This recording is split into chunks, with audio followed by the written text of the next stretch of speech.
Nordeste.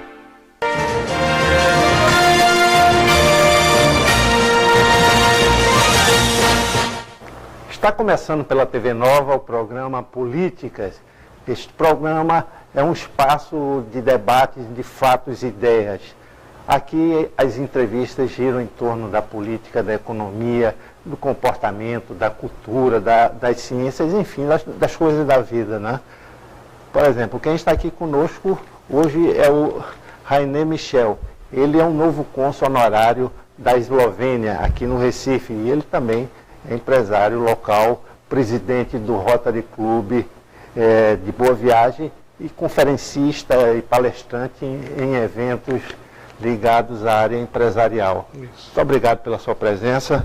E eu queria saber desse fórum que está sendo anunciado aí na Faculdade Joaquim Nabuco, no dia 26 de maio, às 19 horas, que tem como título A Lucratividade e a Transformação Social. Parece ser coisas opostas, né? Ou se tem muito lucro e não inclui a sociedade, ou pelo menos os carentes, nessa questão, ou é possível as empresas terem lucros e fazerem uma transformação social. Como deve ser isso? Eu começaria com uma frase de Anne Frank, que disse que ninguém nunca ficou pobre ajudando ao próximo. Essa frase é muito importante, ou seja, nós podemos ajudar, devemos ajudar, mas não podemos esquecer que para podermos ajudar, nós precisamos de dinheiro, nós precisamos de recursos. Por muito tempo ficou separado essa questão lucratividade, terceiro setor, ONGs, e a gente acredita que isso deve andar junto, até porque a história, por exemplo, do Rotary, com o início do século passado, com Paul Harris, foram Paul Harris mais 3 empresários que se juntaram e utilizando os recursos provenientes das suas empresas para ajudar o próximo. Então eles já tinham essa ideia, já tinham essa concepção de ajudar ao próximo com o meio empresarial. Então esse faro justamente com esse título é justamente para instigar as pessoas e para fazer uma provocação, e é dentro do ambiente universitário, dentro do ambiente acadêmico, para a gente provocar e criar uma nova geração de pessoas que tenham essa preocupação. Exato. Dentro dos livros de história há uma verdade verdadeira e uma verdade falsificada. Por exemplo, em que o socialismo dá igualdade de direitos e de qualidade de vida. E o capitalismo não, quando na verdade a coisa é ao contrário. Onde existe um melhor padrão de vida para a classe trabalhadora e para as classes menos abastadas é exatamente em países capitalistas. Esse conceito de lucratividade e transformação social passa por aí também? Passa por aí, mas quando a gente fala em ajudar o próximo, em ação social, nós sempre temos que concentrar que a ação seja de alto impacto e tenha sustentabilidade, né? Essa é a grande preocupação. Por exemplo, no caso do Rotary, que eu sou presidente do Clube Boa Viagem, a preocupação que a gente tem é trazer o empresariado, apoiar nas ações que tenham sustentabilidade, que tenham continuidade. Então elas começam a reverter não para o Rotary, mas para a sociedade e para as pessoas envolvidas.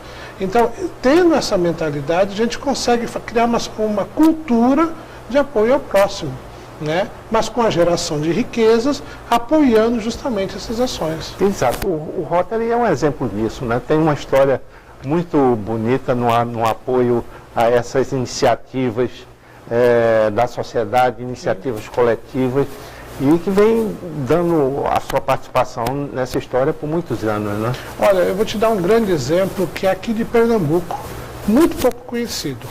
A escola mais antiga do Rotary no Brasil está aqui em Pernambuco. É a Rotary Alto Pascoal. É a escola mais antiga, foi instalada em 1937. Então, e é pouco conhecida a história. E dentro dessa escola tem um trabalho fantástico, que é a Banda Marcial do Rotary. É uma banda que já foi campeã pernambucana, já tem representação nacional, que é tudo dentro desse espírito, ou seja, você envolver os rotarianos, que cada um dentro da sua profissão, da sua atuação empresarial, né, e ajudando o próximo. E essa escola, por exemplo, é um grande exemplo. Nesse evento nós vamos ter uma grande surpresa que eu não posso adiantar, mas nós vamos estar também apresentando 2 projetos de grande impacto. Um projeto de basquete, com crianças com situação social bastante complicada, enfim, todo um trabalho de resgate. Foi feita uma ação de tratamento odontológico, nós fizemos compra de material, e é uma equipe vencedora e campeã pernambucana. E a outra é o pessoal da parte de badminton, que é um esporte olímpico, recente, novo, que tem um projeto social fantástico no Geraldão, para crianças com uma situação social, enfim, bastante difícil, e até pessoas portadoras de deficiência. Exato, o esporte funcionando como uma forma de retirar essas crianças do crime, da droga, né? Preencher um espaço que ela teria durante a tarde, enfim, durante o dia. Por exemplo, na banda, os membros dessa banda se reúnem 5 vezes por semana. Então você preenche todo um espaço, né, para evitar que ele tenha acesso a algumas outras situações do seu entorno que possam criar um problema social. Então essa é uma das grandes ações do Rotary, né? Exato. O Rotary tem sua história aqui em Pernambuco, né? Existem vários clubes espalhados por todo o estado. Isso. E também pela cidade do Recife, né? Isso, eles têm a mesma função, digamos, social, a mesma forma de atuação, ou cada clube tem uma visão própria do que vai fazer? Cada clube tem autonomia para desenvolver o seu projeto. Esse projeto pode ser do clube, sozinho, com outros clubes fora do país até, ou através da Fundação Rotária. Então você tem várias formas de trabalhar essa ajuda, esse trabalho social, individualmente com outros grupos, com a Fundação Rotária, que ela está completando 100 anos esse ano, né? Então você tem várias formas justamente para dar essa flexibilidade de ação, né? Exato, se pensa muito quando se fala em organizações não governamentais, que é o caso do Rotary, né? Que tem uma proposta de solidariedade, de atuação na sociedade. Também pensa nessas ONGs como um foco ideológico, né? Existe alguma questão ligada à ideologia no Rotary? Ajudar o próximo. Não existe nenhuma discriminação tanto de religião quanto, enfim, opção pessoal. Ele é aberto a todas as pessoas que têm essa filosofia, que já acreditam, estão dentro dela, essa crença de ajudar o próximo.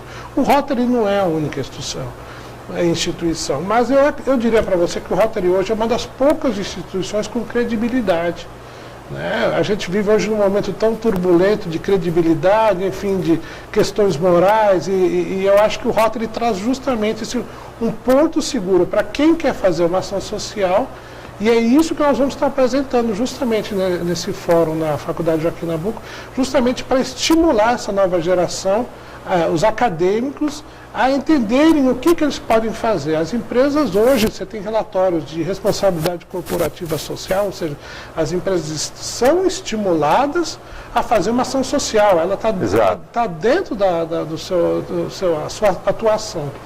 E o Rotary faz essa interface facilmente com as grandes empresas. Uma das perguntas que me fizeram foi exatamente essa: quem financia o Rotary? Como ele obtém o seu financiamento para funcionar tão bem e com tanta qualidade?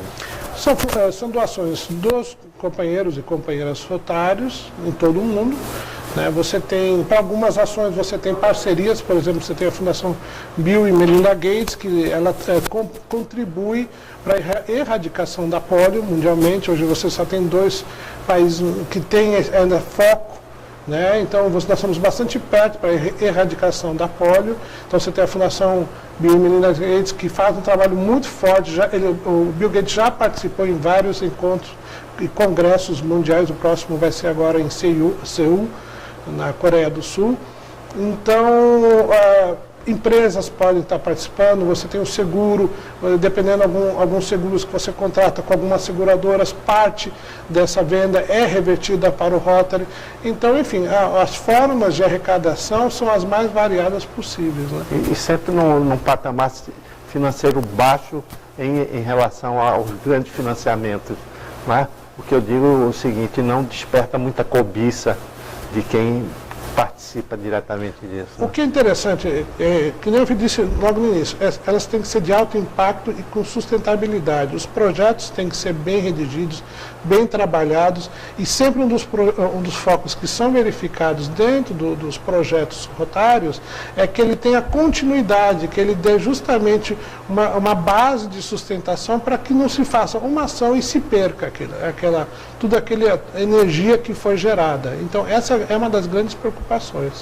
Exato. E existem também outras organizações, como, curiosamente, o Lions, né, que já esteve muita visibilidade, hoje muito menos, mas o Rotary continua num padrão de visibilidade muito interessante, né?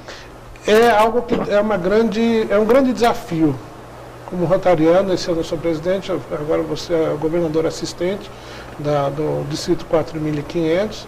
E a ideia desse evento na faculdade é justamente a gente começar, não a questionar, mas gerar raciocínios, estudos nos acadêmicos, como uma pessoa que às vezes que não é rotária, um rotariano tem uma visão já dentro do seu universo, mas como é que o não rotariano, um acadêmico, vê essas ações do terceiro setor?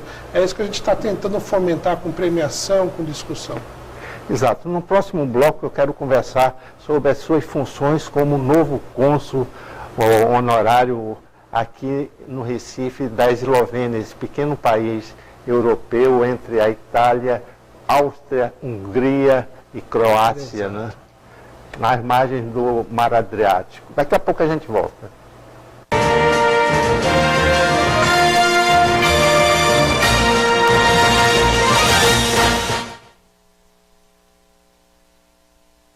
Olá, amigos da TV Nova Nordeste. Todo domingo tem novidade agora para você. Todo domingo tem Tá na Rede às 9 da noite. Um programa com muitos gols, lances polêmicos, discussões, opiniões, análise tática, sempre com a presença do Marquinhos André, do Marcos Leandro, do Lúcio Surubim. Espalha para todo mundo, amigo. Todo domingo.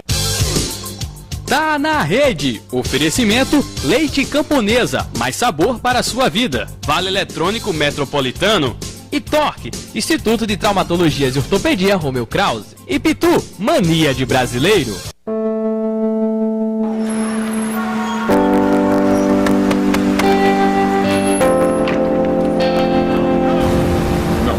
E se de repente ninguém mais aceitasse? Ninguém mais deixasse passar? Ninguém fechasse os olhos para a corrupção? E se todos se unissem para dizer não a qualquer tipo de corrupção, por menor que seja? Os ministérios públicos de 21 países ibero-americanos estão mobilizados contra a corrupção. Trocando informações, investigando, levando criminosos aos tribunais. Muito já foi feito e isso não pode parar. Vamos juntos dizer não à corrupção. Acredite nisso. Procure o Ministério Público e junte-se a nós nesse grito. Corrupção, não.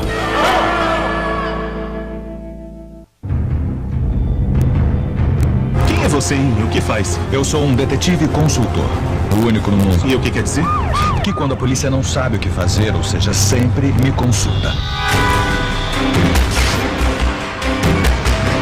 Estou quebrando todas as regras, te trazendo aqui. Porque precisa de mim. Não foram suicídios, foram assassinatos. Assassinato em série. Estamos atrás de um serial killer. Adoro esse.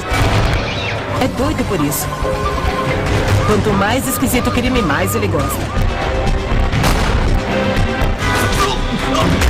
Meu nome é Sherlock Holmes, o endereço é 221B da Rua Bates. Sherlock. Estreia sexta, 13 de maio, 10 da noite. Toda mulher é bonita por natureza. Corpo, pele, boca e cabelos leves, soltos e muito bem cuidados. Toda mulher bonita tem seus segredos. Cuidar dos cabelos é um deles. É Delson Cabeleireiros, segredo de mulher bonita. A maior rede de especialistas de beleza de Pernambuco. É Delson Cabeleireiros. Um homem, muitas faces. É o fato de ser um senhor do tempo. Para ele, o universo é o quintal de casa. Poderíamos voltar no tempo? No espaço, sim. E avançar no tempo. E no espaço. A sabedoria quase ilimitada. Ele é diferente. Ele leva a luz estelar em seu olhar. Ah, muito perceptivo. E a aventura, seu sobrenome. Quem é você? Doutor ou Doutor. O doutor quem? Doctor Who. De segunda a sexta, 8 da noite. Onde você quer ir? O que você quer ver? Aqui, na Cultura.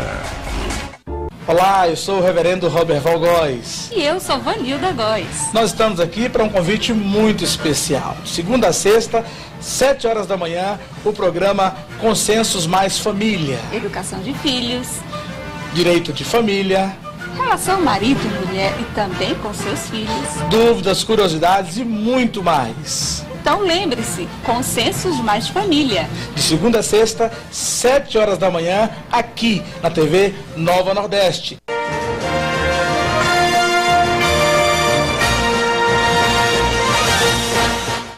Estamos de volta no programa Políticas, hoje entrevistando o cônsul honorário da Eslovênia, foi recentemente nomeado Rainer Michel. No primeiro bloco vimos a sua atuação como presidente do Rotary Boa Viagem e também a iniciativa de participação em fóruns onde a discussão da lucratividade e a transformação social estão em pauta. Agora queremos falar um pouco sobre essa sua nova função aqui como cônsul honorário da Eslovênia, esse pequeno país com 20 mil quilômetros quadrados, quer dizer, 1/5 de Pernambuco, né? E uma população de pouco mais de 2 milhões de habitantes, menor do que o Grande Recife, mas com um padrão de vida elevadíssimo, com terras belíssimas, a metade do país são florestas. Né? Então tem muito a ver. Mas o importante é que esse país está procurando investimentos fora, está procurando um comércio exterior. E, recentemente, o Rainer recebeu aqui no Recife um grupo de empresários eslovenos para discutir isso, ver o que é que se pode comprar e o que é que se pode vender. Qual foi a impressão que eles saíram daqui do Recife? A melhor possível. Nós trabalhamos mais de um ano para que essa delegação viesse aqui para Pernambuco. Ela veio para São Paulo, Rio e Pernambuco, ou seja, o único estado do Norte e Nordeste que recebeu essa delegação foi aqui em Pernambuco. Eles saíram muito impressionados, apesar do momento que hoje requer alguma cautela em termos de investidor, enfim. Então, mas a gente acredita que seja apenas um momento e em breve quem olhar para o país com olhos, né, de médio e longo prazo, com certeza acha possibilidades. Eles saíram aqui assim, maravilhados com as possibilidades, com as perspectivas, com o acolhimento, foi fantástico. Exato. O que é que em termos comerciais a Eslovênia pode oferecer ao Brasil e principalmente a Pernambuco, né, já que eles estiveram diretamente aqui? Olha, o que é muito interessante, primeiro, a localização geográfica da Eslovênia, que assim como você bem mencionou, ali no mar Adriático, você tem uma entrada para os produtos pernambucanos para toda a Europa Central. Então ela tem um porto chamado de Koper, que já iniciou conversação com o porto de Suape, o porto do Recife, porque o que acontece hoje, você tem um escoamento de produção pernambucana que às vezes vai via São Paulo. Então, primeiro tem que mudar esse trajeto, sair via Suape. E saindo de Suape, trabalhar a Europa Central, que é um mercado ainda não trabalhado. Então, parte dos membros dessa delegação vieram para cá justamente para conhecer justamente a estrutura do Porto de Suape, eles estiveram visitando o Porto Digital, enfim, uma série de reuniões para conhecer, fazer um levantamento de possibilidades aqui em Pernambuco. Exato. Você acredita que esses negócios vão ser fechados em breve? Eu acredito que sim, as possibilidades são muito grandes, porque além da área de exportação e importação, e exportação hoje para o Brasil é muito importante, enfim, devido à questão cambial, nós tivemos uma visita que foi excelente no Porto Digital, né, com Francisco Saboia, nos recebeu muito bem. A delegação ficou muito impressionada com a estrutura que já existe hoje, que está sendo projetada para a ocupação ali no Recife Antigo. Então a conversação foi muito importante. No mesmo dia, alguns já voltaram para fazer reuniões individuais com algumas empresas, algumas pessoas no Porto Digital. Na área de logística também despertou muito interesse. Escritórios de advocacia da Eslovênia que vieram para cá conhecer justamente a questão tributária, que não é fácil, né? Sim. Então, eu não sei se lá é tão difícil quanto aqui, né? Tão complicado. É menos porque você aí tem, como a Eslovênia faz parte da comunidade europeia, então você tem uma padronização que te facilita a entrada do seu produto, né? Exato. Para um negócio pode ser muito interessante. A moeda é o euro. Isso. E existe um alto grau de fluentes em língua inglesa, né? Exato. Na Eslovênia, basicamente todo mundo fala de 3 línguas. Porque você tem a Eslovênia, que fazia parte da antiga Iugoslávia, então você tem uma influência russa muito grande. Você tem a divisa com a Áustria, então você tem uma influência muito grande da língua alemã, né? Então você tem até comunidades austríacas morando dentro da Eslovênia e vice-versa. Você tem a Itália também, então e o inglês, obviamente, como uma língua internacional, né? Além do esloveno como idioma próprio. Além do esloveno como idioma próprio. Que é dificílimo, né? É uma língua difícil, tem uma gramática difícil, mas, enfim, para você visitar, para conhecer como turista, assim como você falou muito bem em termos de áreas turísticas, 60% da sua área são florestas preservadas. Com o inglês você se vira tranquilamente bem lá. Exato. Pela sua convicção, há a possibilidade também de desenvolver esse fluxo de turismo entre a Eslovênia e Pernambuco? É uma questão que tem que ser trabalhada, porque Pernambuco tem uma grande facilidade de você ter uma frequência de voos internacionais muito boas. Você tem uma opção com a TAP via Lisboa e você tem uma outra opção via Frankfurt, que é a Condor. Então, se você pegando o voo da Condor daqui, você chega em Frankfurt, à tarde você já está em Ljubljana, que é a capital da Eslovênia. Então, nessa questão já é muito fácil. Outra questão, se você está visitando, por exemplo, o norte da Itália, você está em Veneza, se em 1h30 você pega o carro, faz um transporte, você já está em Ljubljana, que é a capital, ou em Veneza em 3 horas. Então, você não está localizado tão distante. É uma questão só de a gente começar a redirecionar o turista para realmente valorizar e entender que ali é algo novo, algo inexplorado, né? Exato. O curioso é o seguinte, talvez essa pequena república tenha saído com menos ferida dessa transformação do que foi a Iugoslávia, com o fim da Federação Iugoslava, com a Croácia, a Bósnia, Sérvia, Montenegro, onde nós assistimos conflitos sangrentos demais. A Eslovênia foi preservada desses conflitos. A Eslovênia e a Croácia foram 2 regiões, 2 países que realmente foram preservados, né? Esse ano é um ano muito especial para a Eslovênia, que nós estamos celebrando os 25 anos de independência, né? Então, houve uma convulsão social, existiram algumas mortes, mas foram muito baixas, em poucos meses já se resolveu a questão. Então, realmente, a Eslovênia, no caso, é privilegiada porque ela saiu desse processo bastante traumático, né, vamos dizer, da Guerra Fria, e é um país hoje pujante, com economia, com investidores, enfim, com uma produção e um intercâmbio cultural fantástico, né? Exato, isso é curioso, né, saber que a Eslovênia tem essa ligação com a União Europeia, que outros países da área não têm essa ligação, né? Ela conseguiu, pela estabilidade logo do princípio que foi gerada com a queda, vamos dizer, com o início da queda do Muro de Berlim, depois com as repúblicas soviéticas, cada uma que não efeito dominal caindo, ela apareceu como uma região, como uma república, como uma situação muito privilegiada. E isso tornou muito atraente para a comunidade europeia. Ela desenvolveu uma estabilidade econômica, política, e isso fez com que fosse um trabalho. E, obviamente, existe uma questão estratégica, né?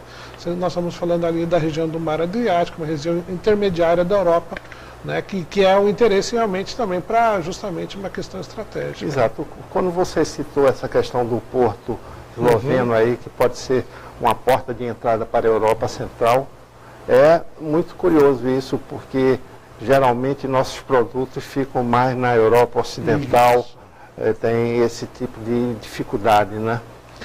Olha, Antônio, veja, você colocou bem a questão. A gente tem que trabalhar um pouquinho o Oceano Azul, ou seja, todo mundo quer fazer exportação via Hamburgo, via Holanda, os portos tradicionais.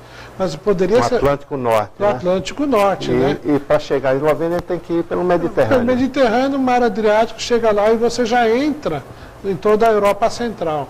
Então é uma questão de ser trabalhado esse porto como uma alternativa para os produtores, para os exportadores que têm interesse. Obviamente, você tem uma série de produtos que são interessantes. Aí nós estamos falando como a cachaça, o açúcar, o gesso, a questão de roupas, né, enfim, o polo automotivo, aqui também é bastante interesse, a Eslovênia é muito forte também no polo automotivo. Então, você tem várias áreas de convergência entre Pernambuco e a Eslovênia, tanto econômicas quanto culturais, que vão ser trabalhadas, né?